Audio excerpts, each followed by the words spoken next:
Hello friends, আমি রাখি আর আমার চ্যানেল বাঙালি রান্নাঘরে আপনাদের সবাইকে ওয়েলকাম জানাচ্ছি একটা নতুন রেসিপির সাথে। আজকে আমি আপনাদের সাথে একটা ভর্তা রেসিপি শেয়ার করছি। আজকে আমি বানাচ্ছি কাঁচা পেঁপের ভর্তা।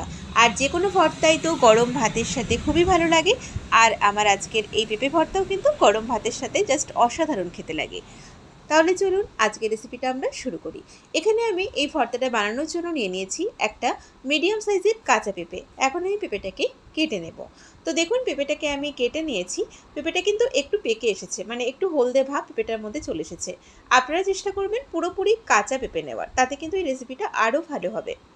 তো এখন আমি এই পেঁপের ফালিগুলোকে টুকরো টুকরো করে কেটে নিচ্ছি নাইফের সাহায্যে। আপনারা চাইলে কিন্তু বটি দিয়েও এটা কেটে নিতে পারেন। তো আমাদের এই পেঁপেগুলো কিন্তু সব কাটা হয়ে গেছে। এখন আমরা এটাকে সেদ্ধ করে নেব। এখানে আমি নিয়ে নিয়েছি ছোটো কাপের হাফ কাপ মতো মসুর ডাল। ডালটাকে সেদ্ধ করে নেব, তার আগে বেশ কয়েকবার জল পাল্টিয়ে ডালটাকে আমি ধুয়ে নিচ্ছি। পেঁপের সাথে এই ডালটা দেওয়ার কারণ হচ্ছে পেঁপের মধ্যে যে একটা জলসা ভাব থাকে সেটাও কিন্তু এই ডালটা দেওয়ার কারণে টেনে যাবে, আর এটা খেতেও বেশ ভালো লাগবে। তো এখন আমি প্রথমেই কড়াইতে বেশ কিছুটা জল বসিয়ে দিয়েছি। এবার এর মধ্যে এই পেঁপে আর মুসুর ডালটাকে ভালো করে সেদ্ধ করে নেব।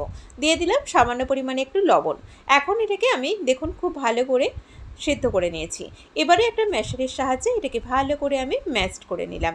আর এদিকে কড়াইতে দিয়ে দিয়েছি বেশ কিছুটা সর্ষের তেল। রান্নাটা অবশ্যই আপনারা সর্ষের তেলে করবেন। তেলের মধ্যে দিয়ে দিলাম 3টে শুকনো লঙ্কা। শুকনো লঙ্কাগুলোকে একটু ভেজে তুলে নিলাম।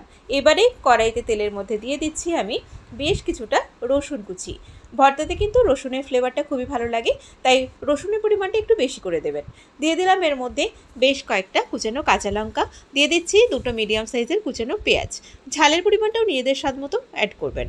আর এটা কিন্তু একটু ঝাল ঝাল হলে বেশ ভালো লাগবে খেতে। এখন সব উপকরণ এইভাবে একটু বাদামি রং করে আমি ভেজে নিচ্ছি মিডিয়াম ফ্লেমে। আমাদের এই সব উপকরণগুলো ভাজা হয়ে যাওয়ার পরে এই যে পেঁপে আর মুসুর ডালের মিশ্রণটা আমরা রেডি করে নিয়েছিলাম সেটা দিয়ে দিলাম।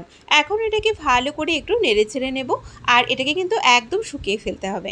দিয়ে দিলাম এর মধ্যে স্বাদ মতো লবণ। তবে পেঁপে ডাল সেদ্ধ হওয়ার সময় কিন্তু লবণ দিয়েছি, তাই লবণের পরিমাণটা অবশ্যই বুঝে দেবেন।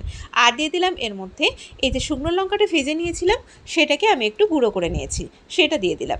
শুকনো লঙ্কার ফ্লেভারটাও কিন্তু এই রেসিপিটাতে ভীষণই ভালো লাগে। আবারও বলছি, ঝালের পরিমাণটা নিজেদের স্বাদ মতো দেবেন।